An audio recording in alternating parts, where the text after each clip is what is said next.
자, 여러분, 상상해보세요. 그 어떤 날카로운 칼보다도 더 치명적이고 예리한 붓을 쥐었던 한 남자를요. 오늘 우리가 살펴볼 이 흥미로운 해설에서는 한국 고전문학의 위대한 작가이자 학자인 김종직의 미스터리한 생애를 낱낱이 파헤쳐보려고 합니다. 그의 삶은 그야말로 문학과 정치가 어떻게 피바람 부는 역사를 만들어낼 수 있는지를 보여주는 완벽한 한 편의 스릴러와도 같습니다. 자, 그럼 그 거대한 미스터리의 시작점으로 함께 가보실까요? 때는 1492년입니다. 한평생을 학문과 국가에 바친 아주 존경받는 학자 한 분이 평화롭게 생을 마감합니다. 이때 그의 나이가 만 61세였어요. 창호지 너머로 슬픔에 잠긴 수많은 제자들과 온 나라가 그의 죽음을 깊이 애도했죠. 아주 명예롭고 평온한 마지막이었습니다. 그런데 말이죠. 방금 본 그 평화로운 장면에서 딱 6년만 시간을 앞으로 돌려보겠습니다. 1498년, 억수같이 비가 쏟아지고 번개가 치는 어느 날, 정말 믿기 힘든 끔찍한 일이 벌어집니다.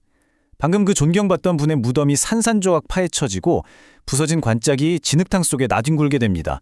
평온했던 죽음은 온데간데 없고 시신이 훼손된 채 진흙 속으로 질질 끌려 나온 거죠. 이 끔찍하고도 생생한 장면은 우리에게 아주 거대한 질문 하나를 던집니다. 아니 도대체 왜 6년 전에 이미 평화롭게 눈을 감은 사람인데 도대체 무슨 엄청난 짓을 저질렀길래 죽고 나서 이런 말도 안 되는 잔혹한 형벌을 받아야만 했을까요? 이 미스터리를 풀려면 당시 최고의 극형 하나를 짚고 넘어가야 합니다. 초보 학생분들도 이해하기 쉽게 설명해 드릴게요. 바로 부관참시라는 형벌입니다. 말 그대로 무덤을 파헤쳐서 이미 죽은 시신의 목을 다시 베어버리는 건데요. 국가의 반역을 저지른 최악의 대역지인에게만 내려지던 어마어마한 극형이었죠. 이 부관참시라는 형벌 하나만 봐도 오늘 우리가 다룰 역사적 사건이 얼마나 살벌했는지 딱 감이 오시죠? 제1장 천재의 탄생입니다. 그럼 이제 김종직의 생애를 쭉 한번 따라가 볼까요?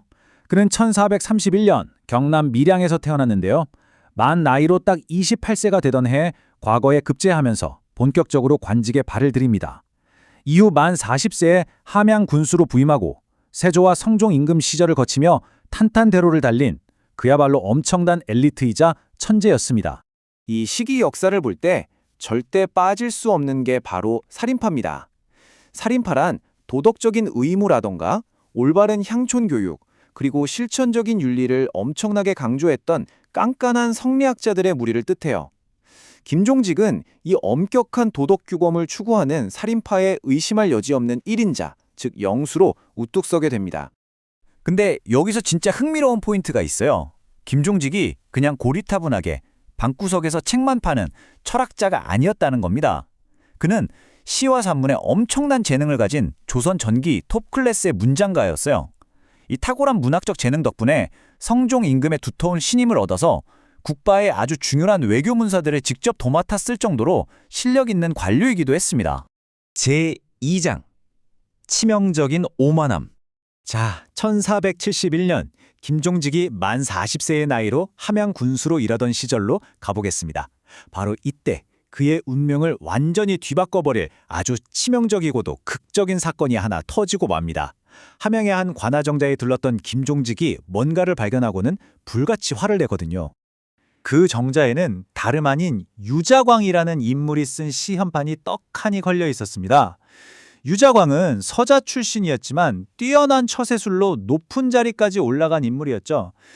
뼛속까지 도덕성을 중시했던 김종직 입장에선 그가 얼마나 꼴보기 싫었겠어요. 김종직은 현판을 보자마자 아니 그따위 자광이 감히 현판을 걸었단 말이냐?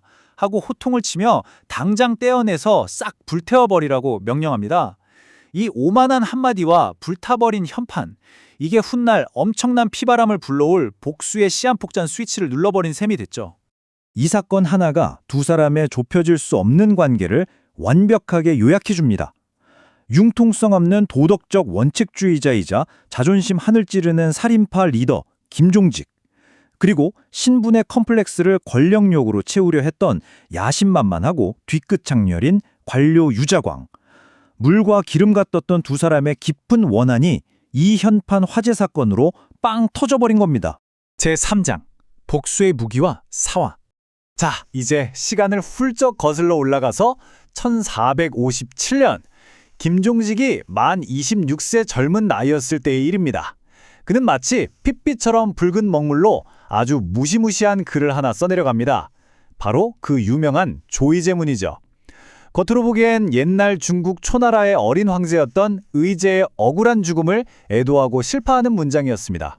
그런데 여러분, 진짜 무서운 건 바로 이 글에 숨겨진 진짜 의미입니다. 조이의 제문은 그냥 옛날 중국 역사 이야기가 아니었어요.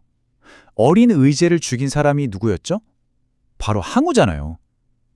이건 즉 조선의 수양대군 세조가 자기의 어린 조카인 단종의 왕위를 뺏고 죽여버린 그 끔찍한 비극을 아주 교묘하고 치명적으로 빗대어 비판한 거였습니다.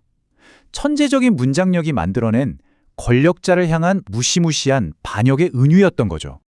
그리고 이 글 한 편이 정말 엄청난 나비 효과를 몰고 옵니다. 김종직의 제자 중에 사관으로 일하던 김일손이라는 분이 우리 스승님의 훌륭한 정신이 담긴 글이다 하면서 이 조이제문을 국가 공식 역사 기록인 사초에 딱 실어버린 겁니다. 그리고 1498년 이걸 우연히 발견한 유자강은 속으로 쾌재를 불렀겠죠? 그는 이 문장을 무기 삼아 왕 연산군에게 달려가 이건 선왕을 모욕하고 나라를 뒤집으려 한 대역죄입니다 라고 고발했고 결국 살인파 전체를 반역죄로 엮어버립니다. 여기서 핵심 용어 하나 더 짚고 갈게요. 바로 이 사건이 그 유명한 무오사화입니다. 1498년 무오년에 터진 살인파 선비들이 대거 처형당하거나 유배를 가야 했던 피비린내 나는 정치적 대학살이죠. 문학적인 비판글 하나가 핏물과 광기로 얼룩진 거대한 참극으로 번져버린 겁니다. 한밤중 횃불이 타오르고 억수같이 비가 내리는 끔찍한 처형장의 모습 상상이 되시나요? 이 무오사화의 짙은 먹구름 아래에서 김종직의 가르침을 따르던 수많은 지식인들이 줄줄이 끌려나와 끔찍하게 고문을 당하거나 목숨을 잃었습니다. 한 시대를 이끌던 엘리트들이 권력의 시퍼런 칼날 앞에 추수하듯 쓰러져간 너무나도 뼈아픈 비극이었죠.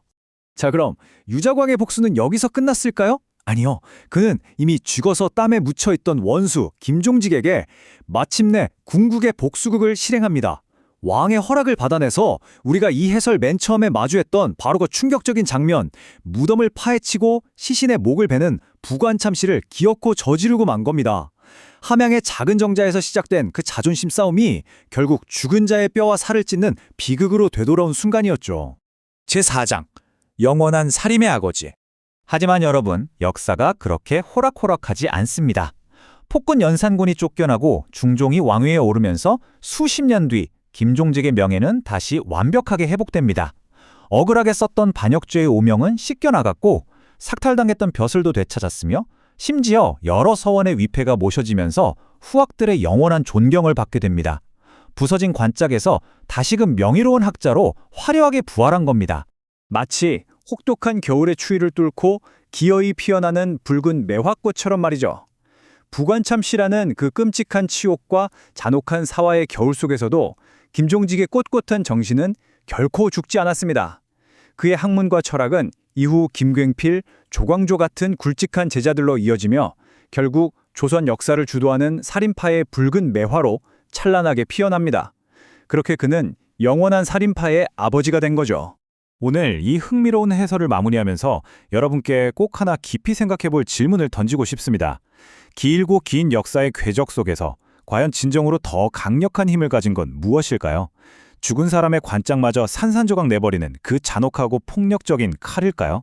아니면 한 국가의 혼을 빚어내고 결국 다음 시대를 이끄는 꼿꼿한 선비의 붓일까요? 권력은 짧지만 문장과 정신은 영원하다는 걸 김종직의 삶이 너무나도 강렬하게 증명하고 있지 않나 싶습니다. 오늘 저희가 준비한 이야기는 여기까지입니다. 여러분도 이 역사적 은유가 가진 놀라운 힘을 꼭 한번 곱씹어 보시길 바랍니다. 감사합니다.